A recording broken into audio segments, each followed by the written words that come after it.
হযরতে ফাতেমা রাসূলের মেয়ে, মোটামুটি একটু বয়স হয়ে গেছে কিন্তু বিয়ের বয়স হয় নাই। ফাতেমা, কথা শুনতেছেন নি? ফাতেমার সঙ্গে কার বিয়ে হয়েছিল? কেমনে বিয়ে হয়েছিল কইতে পারবেন কেউ? বিয়ে নিয়ে কত নাটক হয়েছে। রাসূল প্রত্যেক জুম্মায় মসজিদে গিয়া কয়, আমার একটা মেয়ে আছে ফাতেমা, কেউ বিয়ে করবেন? সুবহানাল্লাহ কইলেন। সবাই রাসূলের কাছে প্রস্তাব দেয়, যে পারে হেই দে। উসমান কই, বিয়ে তো দুইটা করছিলাম, নাইলে হেইটারও নিয়ে নিতাম। সুবহানাল্লাহ বলবেন না? রাসূলের দুই মেয়েরা তো বিয়ে করছে, যদি এটা না মরতে জিতার জিন্দা আছে এখনো, যদি মইরা যাইতো তো আরেকটা নিয়ে নিতাম।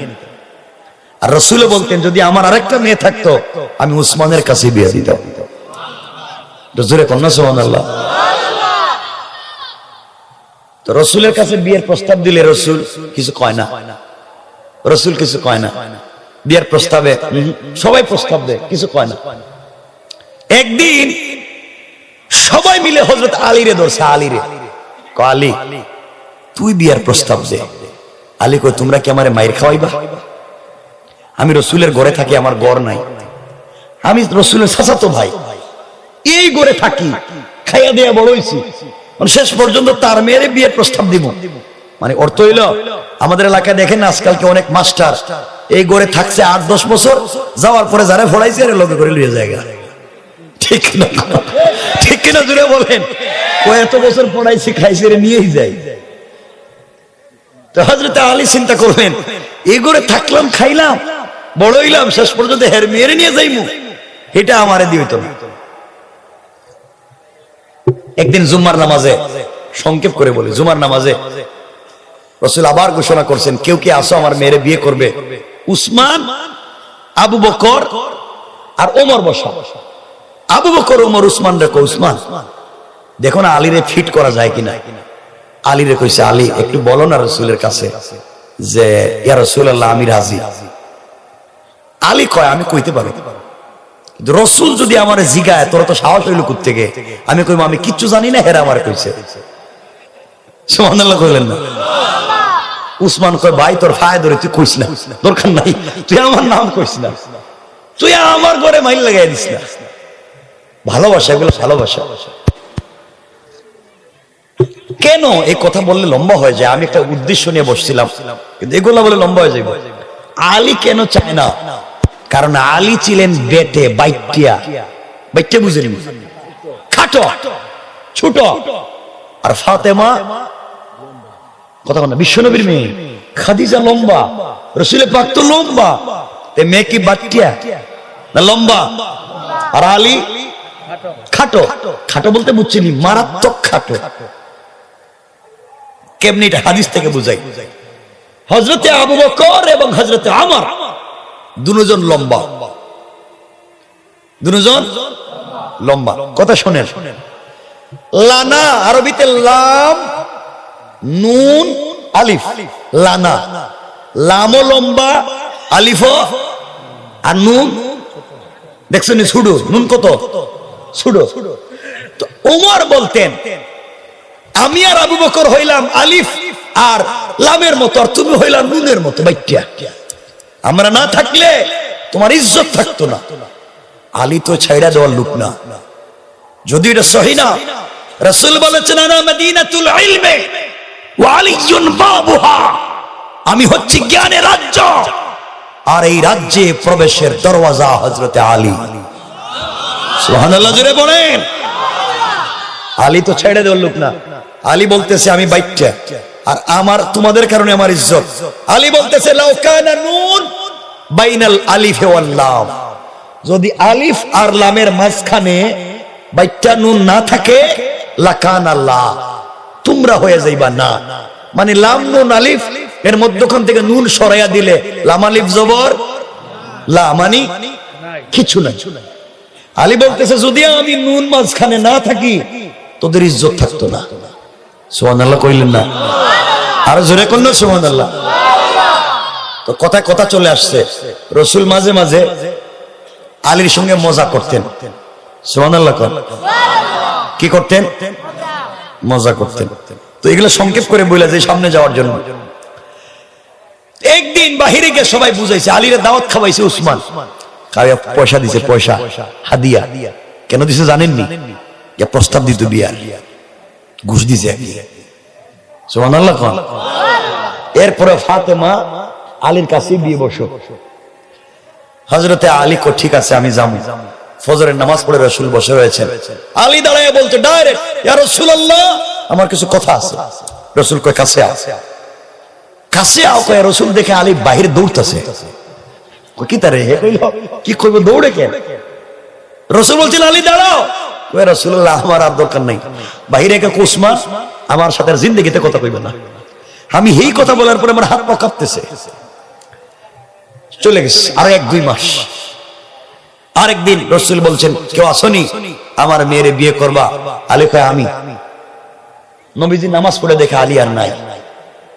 সাহাবায়ে কেরাম জিজ্ঞাসা আলী গেল কই? বলে আলী যখন এখানে একামত চলতেছে তখনই চলে গেছে। নবীজি বুঝলেন আলী কি বলতে চায়, কিন্তু বলতে চায়। শেষ পর্যন্ত একদিন আলী দাঁড়িয়ে বলছে, ইয়া রাসূলুল্লাহ আমার কিছু কথা আছে। রাসূল বলছেন দরকার নাই কথা শোনার, পরে কথা শেষ। ফজরের নামাজ পড়ে রাসূল বসছেন এখানে। নামাজ যাওয়ার সময় আলীরে সাথে করে নিয়ে গেছে। আলী এখানে বসো, আমার সাথে নামাজ পড়বা। নামাজ পড়াইয়া আলীর হাত ধইরা রাসূল কয় আলী 3-4 দিন শুধু দৌড়াদৌড়ি করছস, কি কইবে ক? এমন ক। ইয়া রাসূলুল্লাহ কইতে চাইছিলাম, কিন্তু আমার মনে হয় আমি বলার পরে আমার ইজ্জত থাকতো না, আপনি মাইরা বাইর করে দিবেন। নবীজি বলছেন আলী তুই আমার চাচাতো ভাই, আমার কাছে বড় হইছস, বল না কি বলতে চাস। ইয়া রাসূলুল্লাহ আপনি যে ফাতেমারে বিয়ে দিতে চান আমি রাজি। না রাস্তে কোন রাজি? আর জোরে কোন সুবহানাল্লাহ। রাসূল দাঁড়ায় গেছেন, আলীরে জড়াইয়া ধরছেন, কপালে চুম্বন করে বলছেন আলী 6 মাস থেকেই তো প্রস্তাব দিতেছি, কত কোটিপতির ছেলেরা প্রস্তাব দিতেছে, আমি রাজি হইতেছি না, তোমার অপেক্ষা করতেছি। আল্লাহু আকবার। যাও বিয়ে করবা। এখন আমার মেয়ে যে ফাতেমা, এটা আমার মেয়ে, কিন্তু তুমি যে বিয়ে করে নিবা তোমার ঘর আছে নি? আমার ঘর কিতা? আপনার ঘরেই তো আমি থাকি, বিয়ে করলে আপনার ঘর আমারে দিয়ে দিবেন। চিন্তা করছেন নি? যার ঘরে থাকছে হেরে ঘরতে বাইর করে দিতেছে। সুবহানাল্লাহ বললেন না? আপনার ঘরটা আমারে দিয়ে দিবেন। রাসূল বললেন শোনো বিয়া যে করবা পয়সা পাতি আছে নি? পয়সা মানি আমি গতকালকেও খাই নাই, আজকেও খাই নাই, আমি পয়সা কই পাবো? আপনি খাইলে আমি খাই, আর কি? নবীজি বললেন তাইলে বিয়ে করবা ফাতেমারে, কিচ্ছু নাই? কই ইয়া রাসূলুল্লাহ আমার কিচ্ছু নাই। নবীজি বলেন মোহর দেওয়া লাগবে। মোহর কি? মোহর মানে কি? তা নগদ পয়সা। ইয়া রাসূলুল্লাহ আমার বিক্রি করলে 2 টাকা বাইরে হইব, আমার তো কিচ্ছু নাই। নবীজি বলেন সব ছাড় দিছি, মোহর তোমাকে দেওয়াই লাগবে। সুবহানাল্লাহ বললেন না? এখন নবীজি বলছেন আলী এক কাজ করো, বাড়িতে যাও। বাড়িতে গিয়ে তোমার কিছু আসেনি? ইয়া রাসূলুল্লাহ আছে যুদ্ধের ঢাল। যুদ্ধের কি? ওইটা বিক্রি করে দাও, ওই টাকা নিয়ে আমার কাছে আসো, ওটাই মোহর। হযরত আলী খুশি না বেজার? এখন আস্তে কইবেন না জোরে কইবেন? এই মেয়েকে বিয়ে করার কোনো কথাই নাই। হযরত আলী বাড়িতে গেলেন, ঢাল হাতে নিলেন, কোন কথায় উসমান আগেই খবর পাইছে। সুবহানাল্লাহ। উসমান অনেক দয়ালু মানুষ ছিলেন। কথা লম্বা হয়ে যাচ্ছে। উসমান এত দয়ালু, আজ সৌদি আরবে উসমানের নামে অ্যাকাউন্ট এখনো আছে। হযরত উসমান রাদিয়াল্লাহু তাআলা আনহুর নামে এখনো জিন্দা সক্রিয় একটা অ্যাকাউন্ট আছে। তার সম্পত্তির পয়সা জমা হয় আর এগুলোই কাবায় খরচ হয়ে যায়। সুবহানাল্লাহ বলেন। হযরত ওসমান এখনো তার অ্যাকাউন্ট তার নামে আছে। আমার বন্ধুগণ, হযরত ওসমান দেখে আলী দৌড়ায়। ওসমান ডাক দিয়া বলছেন আলী রে দৌড়াও কই? আলী বলতেছে ভাই আমার একটু পেরেশানি আছে, কিছু কইেন না। উসমান কো দেখছনি আমি বুদ্ধি দিলাম, এখন আমার শালীরে বিয়ে করবো, হে কথা সময় নাই, আমার সাথে কথা কর। সুবহানাল্লাহ বললেন না? আমি তারে বুদ্ধি দিয়ে রাজি করলাম, তখন হে আমার কোনো সময় নেই। ওসমান বলছেন দাঁড়াও, কোথায় যাও? আলী বলছেন ওসমান রে, আমি ফাতেমাকে বিয়ে করতে চাই, রসুল রাজি, কিন্তু মোহর দিব, পয়সা নাই। ডাল নিয়ে যাই বাজারে বিক্রি করার জন্য, এই পয়সা দিব। হযরত ওসমান বলছেন যুদ্ধ কি শেষ? ইসলামের জন্য কি তোমার যুদ্ধ করতে হবে না? করতে হবে তো। ঢাল বিক্রি করে দিলে পাইবা কোথায়? যাই হোক জুলফিকার, এটা বাবার কাছে ছিল, বিক্রি করে দিব জুলফিকার, ঢাল বিক্রি করে দিব, জুলফিকার বিক্রি করে দেব। এগুলা দিয়া যদি পয়সা পাই, ফাতেমার মোহর কিন্তু দেওয়া লাগবে। হযরত ওসমান বলছেন বাইরে, বুঝতে পারছি, মোহর যখন দিবা, বিক্রি যখন করবা, তুমি আমার কাছে বিক্রি করে দাও। সুবহানাল্লাহ বলেন। ওসমান দেখেন কেমন লোক। আলী কো ঠিক আছে নেন। বিক্রি করে দিলেন 300 দিরহাম অথবা দিনার, দিরহাম বিক্রি করে দিলেন, নগদ পয়সা দিয়ে দিলেন। হযরতে আলী পয়সা নিয়ে রাসূলের কাছে আসবে। হযরতে ওসমান দাঁড়িয়ে বলছেন ভাই আলী রে, এই যে জুলফিকার আর এই যে তোমার মোহাব্বতের ঢাল নিয়ে নাও। কেন আমি নিব? কই এটা আমি তোমার বিয়েতে গিফট করবার কথা ছিল, এইটা তোমার বিয়েতে হাদিয়া করে দিলাম। সুবহানাল্লাহ বলেন। টাকাও হয়ে গেল, জিনিসও বেঁচে গেল। সুবহানাল্লাহ বলেন। নবীজির কাছে নিয়ে হাজির। নবীজি বলছে টাকা তো পাইছো, কিন্তু এগুলাতে বিক্রি করলা না? কই ইয়া রাসূলুল্লাহ বিক্রি করছি। কার কাছে বিক্রি করছো? উসমানের কাছে। উসমান নেয় নাই, উসমান আমারে ফেরত দিয়ে দিছে। নবীজি বলেন আমি জানি উসমান এটা করবেই। সুবহানাল্লাহ বলেন। বিয়ে হয়ে গেছে, সংকেত, বিয়ে হয়ে গেছে, লম্বা বিয়ের ঘটনা হয়ে গেছে। বিয়ের পরে রাসূল ফাতেমার কাছে শুইছেন, শুইয়া ফাতেমার মাথায় চুলে ধরে কপালে চুম্বন করে বলছেন, মা, আলী আমার চাচাতো ভাই, আলী আমার কলিজার টুকরো সাহাবী, খবরদার তুমি রাসূলের মেয়ে হিসাবে আলীর সঙ্গে বেয়াদবি করবা না। ও তোমার স্বামী, তুমি তার খিদমত করবা, তার হক আদায় করবা, তার পায়ের নিচেই তোমার জান্নাত। চিন্তা করছেন রাসূল। আলীরে ডাকলেন, ফাতিমারে ছেড়ে দিলেন। আলীরে ডাইকে বলছেন, আলী, ফাতেমা কিন্তু আমার কলিজার টুকরা, ফাতেমার শরীরের অংশ, খবরদার ফাতেমা কষ্ট পায় এমন কোন কাজ কইরো না, কারণ ফাতেমা কষ্ট পাইলে আমি রাসূলও কষ্ট পাই। সুবহানাল্লাহ বললেন না? দুজনকে বুঝাইয়া দিলে। পরিবার তো এভাবেই চলে। আল্লাহু আকবার। আমার মুসলমান, কথাগুলো শুনেন কি বলতে চাই। এইভাবে পরিবার চলতে লাগলো। স্বামী স্ত্রীর সম্পর্ক কত চমৎকার হয়ে গেল।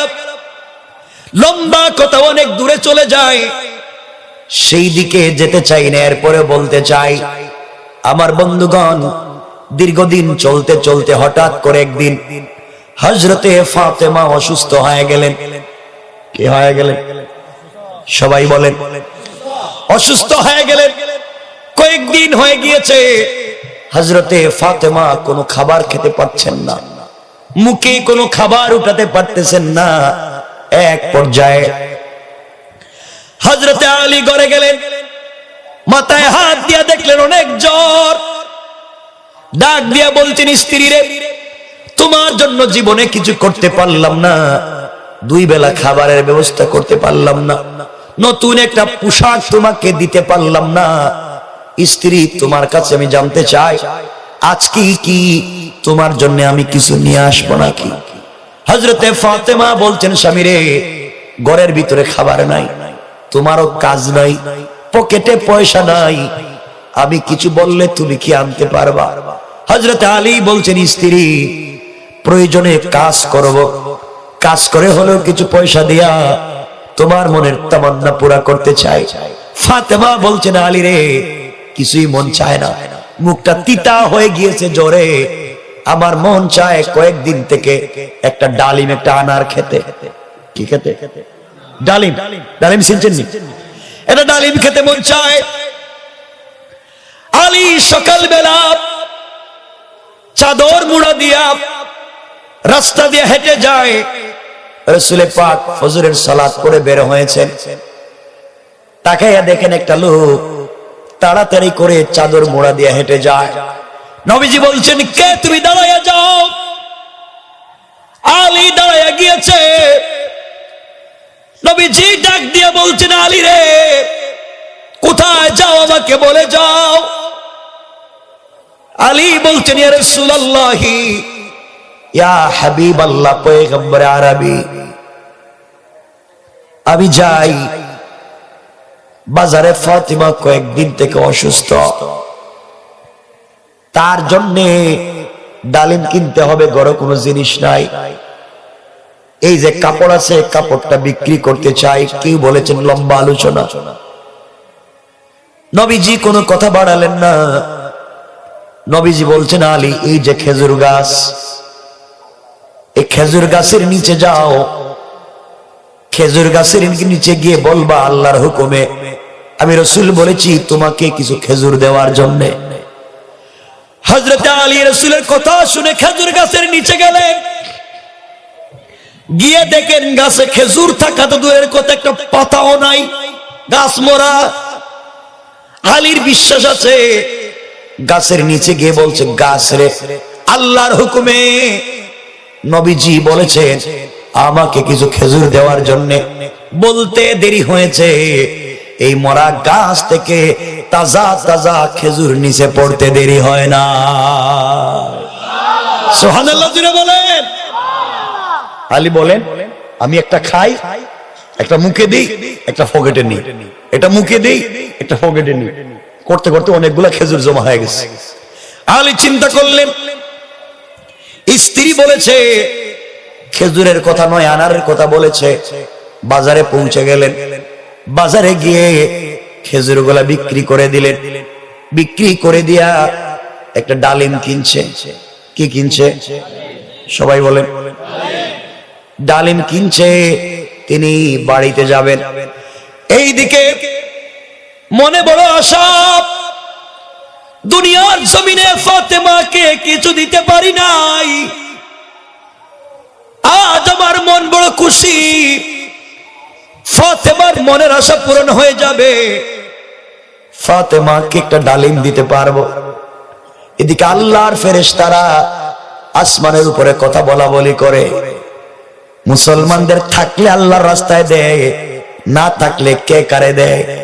আরেক ফেরেশতা কয়, নবীর সাহাবীরা থাকলেও দেয়, না থাকলেও দেয়। সুবহানাল্লাহ বলবেন না? এক দল বলতেছে নবীর সাহাবীরা থাকলে দেয়, না থাকলে কে কারে দেয়। আরেকজন বলতেছে থাকলেও দেয়, না থাকলেও। আল্লাহ বললেন, ও ফেরেশতারা, ঝগড়া করে তোমাদের কোনো লাভ নাই। ওই যে আমার এক গরিব সাহাবী আলী চলে যায়, একটা ডালিম নিয়ে যায়, দেখো তো আমার আলীর কাছে বলে দেখো তো দেয়নি। দুইজন সাহাবী রহমতের ফেরেশতা রাস্তার কর্নারে চাদর মুড়া দিয়া ভিক্ষুকের মতো দাঁড়ায়া দাঁড়ায় কাঁপতেছে। হযরতে আলী যখন চলে যায়, সালাম দিয়া বলছে, আলী, ও আলী, 4-5 দিন হয়ে গেছে আমাদের পেটে কোনো খাবার নাই, কখন জানি মরে যাই, তোমার কাছে কোনো জিনিস থাকলে দাও। আলী বলছেন, বাইরে তোমাদেরকে দেওয়ার মতো কিছু নাই। একজন বলতেছে, তোমার পকেটে একটা ডালিম দেখতেছি, এটা দিয়ে দাও। আমরা হইলো কইতাম তোর চোখ কানা। আমার বন্দেগান, এক পর্যায়ে আলী বলছেন, একটা ডালিম আছে, আমার স্ত্রী অসুস্থ, তাকে দেওয়ার জন্য নিয়ে যাই। একজন ফেরেশতা বলছে, আলী রে, না না, আমাকে দেওয়ার জন্য বলতেছি না, আল্লাহর ওয়াস্তে যদি দাও, আল্লাহর ওয়াস্তে যদি দান করো তাইলে খুশি। আলী যখন আল্লাহর নাম শুনে তখন মাথা ঠিক থাকে না। আলী আল্লাহর নাম শুনলে সহ্য করতে পারে না। আলী ডাক দিয়ে বলছে, ভিক্ষুকে, তুই আমার আল্লাহর নাম বলেছো, আর দেরি করা যাবে না, আল্লাহর জন্য সব বিসর্জন করতে পারি। এই বলে বলছেন ভাই শোন, ডালিমটারে অর্ধেক করে দেই, অর্ধেক তোমরা খাও, অর্ধেক আমার স্ত্রীর জন্য নিয়ে নেই। দুইজন ফেরেশতা বলছে আলী পেটের খিদা কিন্তু যায় নাই, বাকি অর্ধেক দিয়া দিলে খুশি হইতাম। আমরা কি করতাম, কোন ধরে ফিডাইয়া মাইরা ফেলাই দিতাম। কস কি বেটা, অর্ধেক দিয়া দিছি, আসে মারতো অর্ধেক, এটাও তুই শ্বাস কেন? আলী বলছেন তোমাদের কি মান সম্মান ইজ্জত নাই? অর্ধেক বাকি আছে, এটা কেমনে চাও? ওই সময় দুইজন বলছে আলী আল্লাহর ওয়াস্তে যদি দাও। কার ওয়াস্তে? জোরে কোন? আলী বলছেন তোমরা আবার আল্লাহর নাম বলেছো, যাও তোদেরকে দিয়ে দিলাম। বাকি অর্ধেকও দিয়া দিলেন। এখন বাড়ির দিকে এক পা যায়, দুই পা পিছনে যায়, কারণ ডালিমও নাই, খেজুরও নাই। বাড়ি থেকে কি জবাব দিব? কথা বলেন না কেন? বাড়িতে যাওয়ার পরে স্ত্রী যদি বলে স্বামী রে জীবনে তোমার কাছে কিছু চাইলাম না, একটা ডালিম চাইছিলাম আনতে পারলা না, বিয়ে করছিলা কেন? কথা বলেন না কেন? কথা বলেন না কেন? আলী এক পা সামনে যায়, দুই পা পিছনে যায়। এভাবে করতে করতে গভীর রজনীতে বাড়িতে পৌঁছলো। বাড়িতে গিয়ে দেখে হযরতে ফাতেমা ঘরের উঠানে, ঘরের আঙ্গিনে হাঁটাহাঁটি করে, মাথায় হাত দিয়া দেখে জ্বর একটু কমছে। ও আল্লাহ, ডালিমের কথা মনে না হইলেই চলবো। সুবহানাল্লাহ। ফাতেমার দিল থেকে ডালিমের কথা তুমি ভুলাইয়া দাও। সকাল হয়ে গেলে বাজার থেকে কাজ করে কিনে নিয়ে আসবো। আমার বন্ধুগণ, আমার মুসলমান ভাইরা, রাত্র গভীর হয়ে গিয়েছে। হযরতে ফাতেমা শুয়ে পড়ছেন, হযরতে আলীও কাছে শুয়ে পড়ছেন। চিন্তা করে করলাম কি, কেমনে কি হইল, আমি এখন কি জবাব দেই?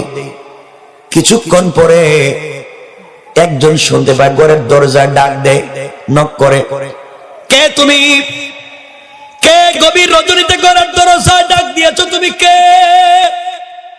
কে তুমি ঘরের দরজায় ডাক দিয়েছো?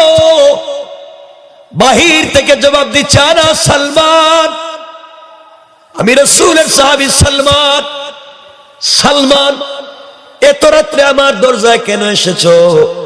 আলী রে, রাসূলে পাক আমাকে এক ব্যাগ ডালিম দিয়ে পাঠিয়েছে তোমাকে দেওয়ার জন্য। কোত্থেকে আসছে? এগুলা নাকি আল্লাহ তাআলা তোমার জন্য জান্নাত থেকে পাঠাইছে। আল্লাহু আকবার, জোরে বলে। আলী দরজা খুলে দিয়েছে।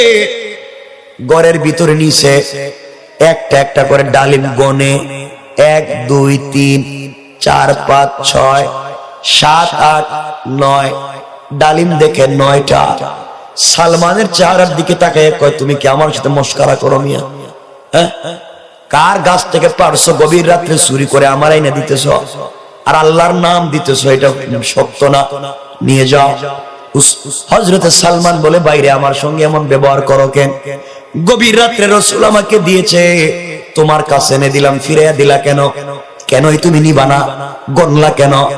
আলী বলতেছে বাইরে সত্য কথা কি, এটা আমার জন্য আসে নাই, এটা আরো কার জন্য আসছে? কেন রে ভাই, কেন? আলী বলতেছে শুন সালমা, আমি আজকে আল্লাহর রাস্তায় একটা ডালিম দান করছি। আল্লাহ যদি আমাকে দিতে হয়, আল্লাহর কথা মিথ্যা হতে পারে না। আল্লাহ বলছে কেউ 1 দিলে তাকে 10 দিব, আল্লাহ তো 9টা দেওয়ার কথা না। আল্লাহু আকবার। এই আওয়াজে না জোরে বলেন। আমি আল্লাহর রাস্তায় আজকে একটা ডালিম দান করেছি, আল্লাহ দিলে আমাকে 10টা দিবেন, 9টা দেওয়ার কথা না। বুঝতাম যদি আমার আল্লাহ গরিব, বুঝতাম যদি আমার আল্লাহর নাই, বুঝতাম যদি আমার আল্লাহ কৃপণ। আমার আল্লাহ গরিব না, আমার আল্লাহ কৃপণ না, এরপরও কেন 9টা দিবে? 1 দিছি 10 দিবে, 9 দেওয়ার কোনো হিসাব নাই। হযরতে সালমান বলেন বাইরে 10টাই দিছিল, নবীজি 10টা ঠিকই দিছিল, একটা আমার পকেটে রেখে দিছি। সুবহানাল্লাহ বলেন না?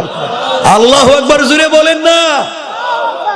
আল্লাহ রসুল আমার 10টাই দিছে, একটা আমার পকেটে রাইখা দিছিলাম তোমার ঈমান পরীক্ষা করার জন্য, তোমার ঈমান কত শক্ত দেখার জন্য। নবীর সাহাবী আল্লাহর রাস্তায় একটা দিয়েছে, 10এই বিশ্বাস করে, 9এই বিশ্বাস করে না। এই যে পকেটে রেখে দিছি তোমারে দিয়ে দিলাম, এক দান করেছো, আল্লাহ তাআলা তোমাকে 10টা দিয়েছে। সুবহানাল্লাহ, জোরে পড়ে।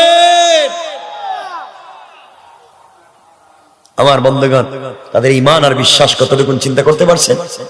আর আমাদের ঈমানের খবর আসেনি, ঈমান ঠিক আসেনি আমাদের। আমার বন্ধুগণ, কথাগুলো দিল দিয়ে শুনে কি বলতে চাই? কষ্ট হচ্ছে আপনাদের? 12টা হয়ে গেছে, কাটায় কাটায় না, হ্যাঁ বেশি লম্বা করে লাভ নেই।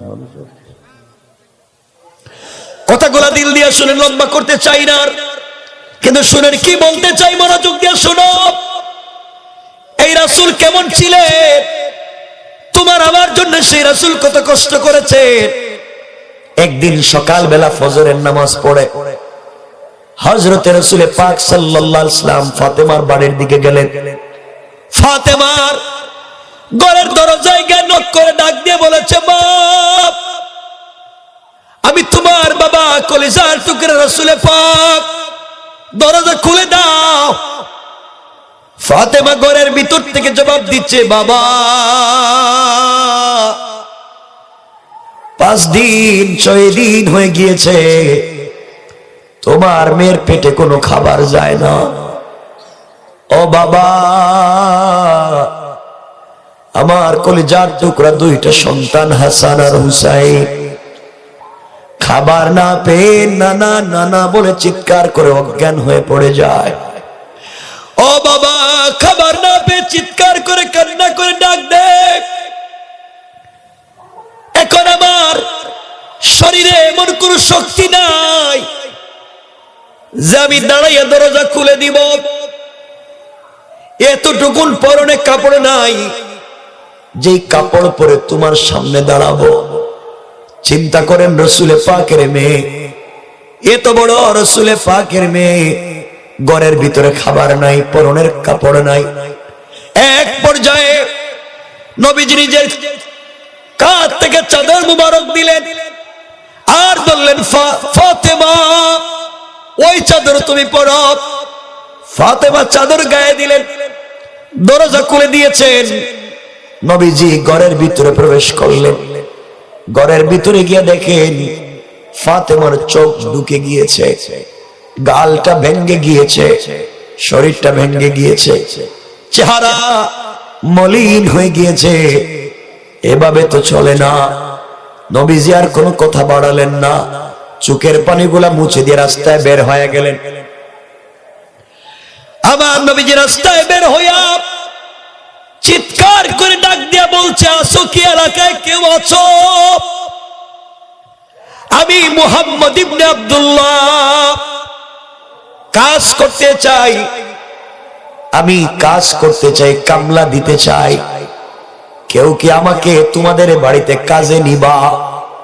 এইভাবে রাসূল কান্না করে করে রাস্তা দিয়ে যায় আর চিৎকার করে বলে, আসনি কেউ? আমাকে কাজে নেওয়ার জন্য কি কেউ আসো? যাইতে যাইতে অনেক দূর পর্যন্ত পৌঁছে গেলেন। এক ইহুদির বাগানের কাছাকাছি পৌঁছে গেলেন, খেজুর বাগান। গিয়া দেখেন এক ইহুদি তার খেজুর বাগানে পানি দেয়। ডাক দিয়া বলছেন, বাইরে, তুমি কি আমাকে তোমার খেজুর বাগানে পানি দেওয়ার জন্য কাজে নিবা? ডাক দিয়া বলছে, মুহাম্মদ ইবনে আব্দুল্লাহ, তুমি কি আমার বাগানে কাজ করবা? নবীজি কেমন ছিলেন, কেমন আদর্শের ছিলেন। এক পর্যায়ে ইহুদি বলতেছে, 1 বালতি পানি দিলে 2টা খেজুর। কয়টা? নবীজি বললেন, বাইরে, আমি 10 বালতি পানি দিব, তুমি আমাকে 20টা খেজুর দিবা। নবীজি 20টা খেজুরের বিনিময়ে ইহুদির খেজুর বাগানে 10 বালতি পানি দেওয়ার শর্তে কাজে লেগে গেলেন। বাগানের ভিতরে ঢুকে গেলেন। যার শরীরে মশা মাছি মশাকে আল্লাহ হারাম করে দিয়েছে, রাস্তা দিয়ে যিনি হাঁটলে আসমানের মেঘমালা যাকে ছায়া দিয়ে যায়, সেই রাসূল সাল্লাল্লাহু আলাইহি ওয়াসাল্লাম আজকে খেজুর বাগানে পানি দেয় ইহুদি, আসমানের ফেরেশতারা হাউমাউ করে কান্দে, আল্লাহর কাছে বলছে, আল্লাহ তোমার আরশ আজিম সহ বাইতুল মামুর সহ সপ্ত কাঁপতেছে, রহমতের নবী ইহুদির বাগানে কাজ করে, আল্লাহ তোমার কি দয়া লাগে না? তোমার কি কষ্ট লাগে না? নবীজি কি এভাবে কাজ করার কথা? লম্বা কথা। নবীজি পানি দিতে লাগলেন, অনেক কূপের নিচে পানি চলে গিয়েছে, দড়ি দিয়া বালতি দিয়া পানিগুলা টেনে টেনে উঠায়, খেজুর বাগানে পানি দেয়। এইভাবে দিতে দিতে 9 বালতি পানি দিলেন। কয় বালতি? 1 বালতি বাকি আছে। 10 নম্বর বালতি পানি দেওয়ার জন্য আমার রাসূল পাক যখন বালতিটা কূপের ভিতরে ছেড়ে দিয়ে টান দিছে দড়ি ধরে, দড়ি ছিঁড়ে গিয়েছে, বালতি কূপের নিচে চলে গিয়েছে, দড়ি রাসূলের হাতে চলে এসেছে। ইহুদির কাছে গিয়ে বলছেন, বাইরে 10 বালতি পানি দেওয়ার কথা ছিল, দিতে পারলাম না, দড়ি ছিঁড়ে গিয়েছে, 9 বালতি পানি দিছি, আমি তোমাকে পূর্ণাঙ্গ 10টা দিতে পারলাম না, আমাকে 18টা খেজুর দাও, 20টা দেওয়া লাগবে না। ইহুদি আমার নবীর দিকে তাকায়, ডাক দিয়া বলছে, মুহাম্মদ ইবনে আব্দুল্লাহ, আমার খেজুর বাগানে তোমাকে পানি দেওয়ার কাজে নিযুক্ত করেছি, আমার দড়ি ছিঁড়ে বালতি কূপের নিচে ফেলবার জন্য না, তুমি কেন বালতিটা কূপের নিচে ফেললার জবাব দাও। আমার নবীজি বলছেন, ছিঁড়ে গেছে, আমি কি করব? এই কথা বলে যে রাসূলের শরীরে মশা মাছি বসাকে আল্লাহ হারাম করছে, সেই রাসূলের পবিত্র গাল মুবারকে চট করে জোরে একটা থাপ্পড় মেরে দিয়েছে। রাসূলের গালে 5 আঙ্গুলের দাগ পড়ে গিয়েছে। আল্লাহর রহমতের ফেরেশতারা কান্না করে আল্লাহকে ডাক দিয়ে বলেছে, আল্লাহ দুনিয়ায় কি শুরু হয়েছে? ইসরাফিল বলছে, আমি কি সিংহায় ফুঁক দিব? আল্লাহ কি শুরু হয়েছে?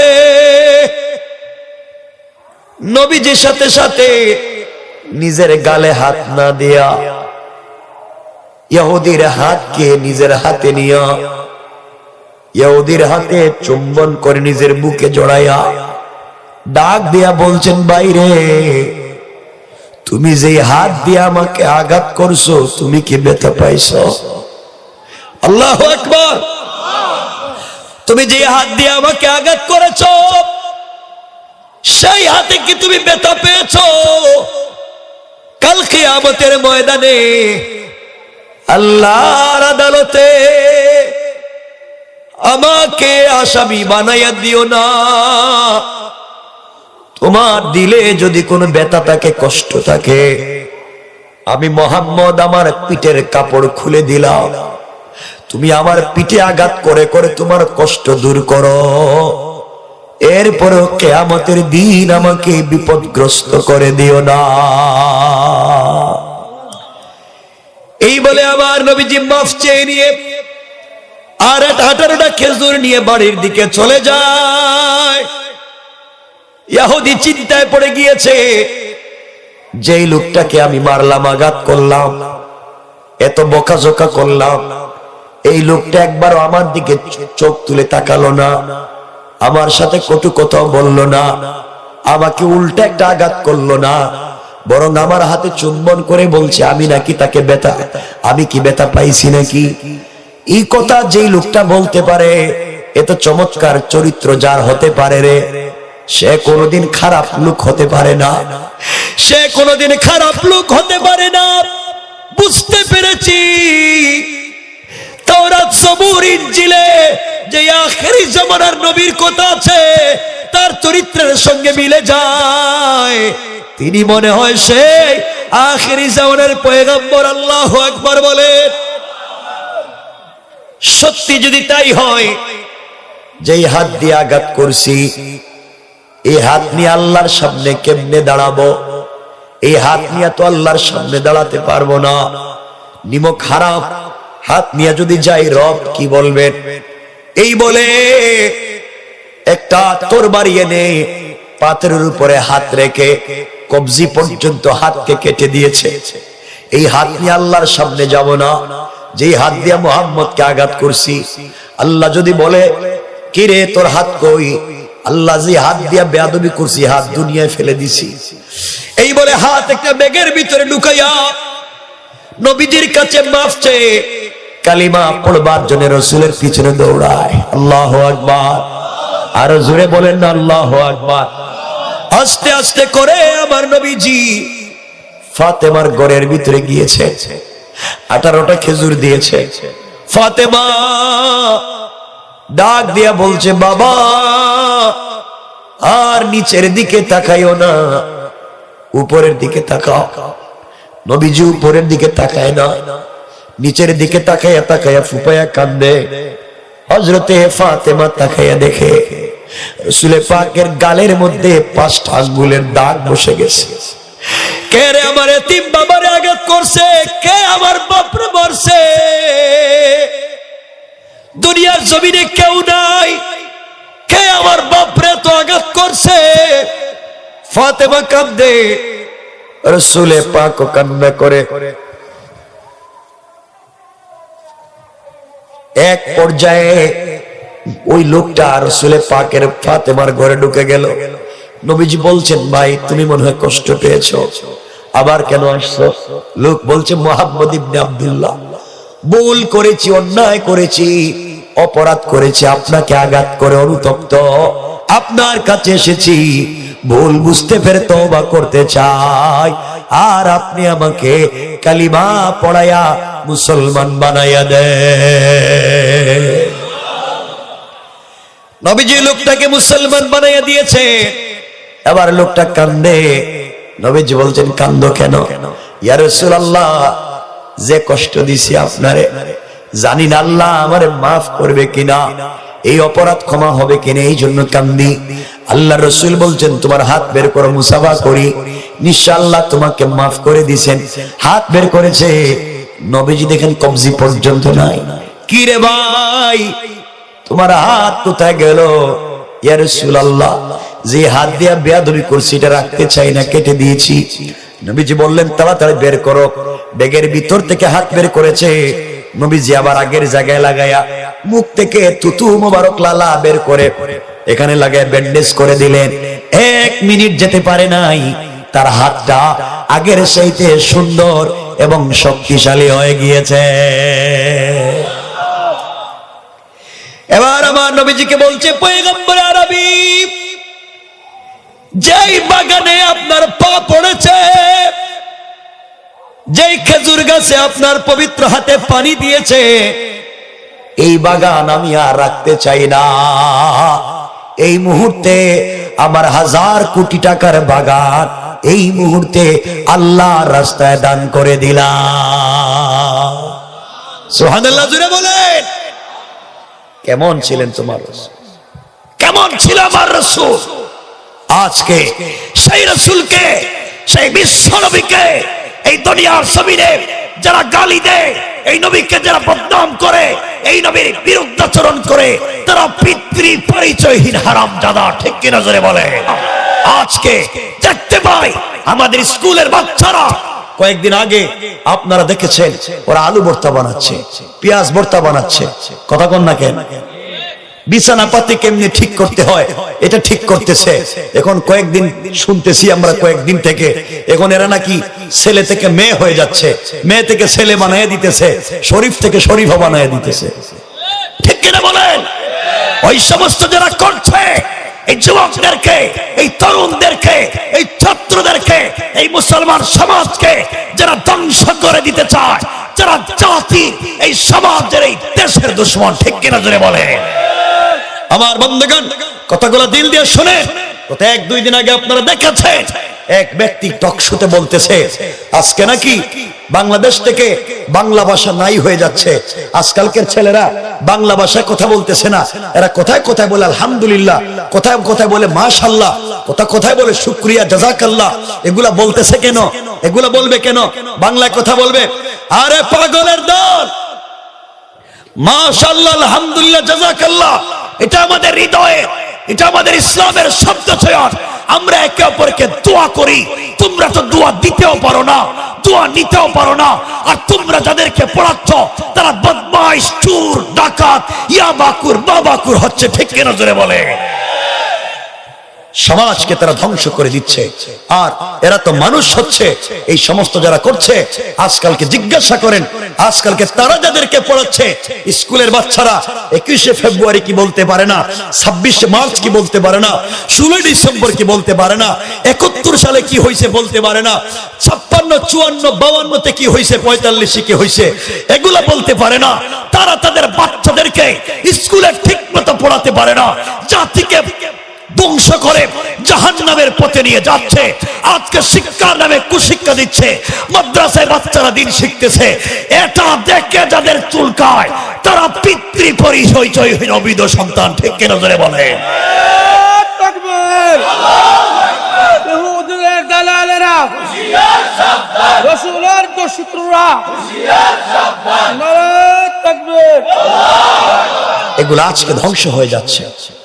আজকে কি হচ্ছে? এজন্য দুহাত জোড় করে বলছি, আল্লাহর হস্তে ঘরে ঘরে, পাড়ায় পাড়ায়, মুড়ে মুড়ে মক্তব চালু করেন, মক্তব চালু করেন।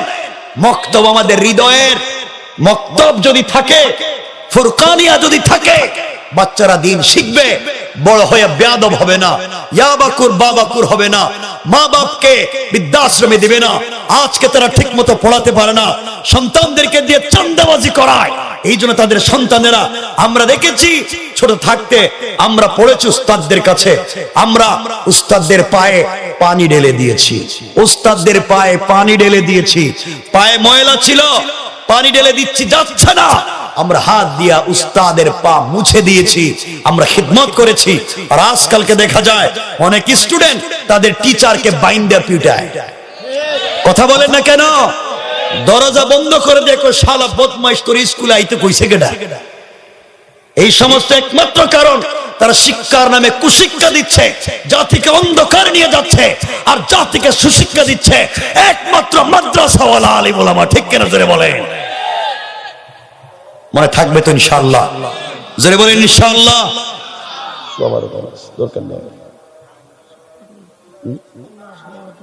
না, কষ্ট হয়ে যাবে। আর আরে বাবা, কতটা হয়েছে? 1.5 ঘন্টা হয়ে যেতেছে। আর কি তা না, এখন কষ্ট হবে মানুষের। দোয়া টোয়া করতে 15 মিনিট চলে যাব, এই তো। আর কি? এজন্য মনে রাখবেন, এই সমাজ কত খারাপ। এই সমাজকে যদি ভালো পথে নিয়ে আসতে হয়, এই সমাজে দিন পৌঁছে দিতে হয়, এই শয়তানদের কথা শুনে লাভ নাই। আমাদের সকলের ঘরে ঘরে কোরআন শিখতে হবে, ইনশাআল্লাহ বলেন? সবাই বলেন ইনশাআল্লাহ। আমার সব থেকে ভয়ের কথা হচ্ছে কি, এই দেশ থেকে যেভাবে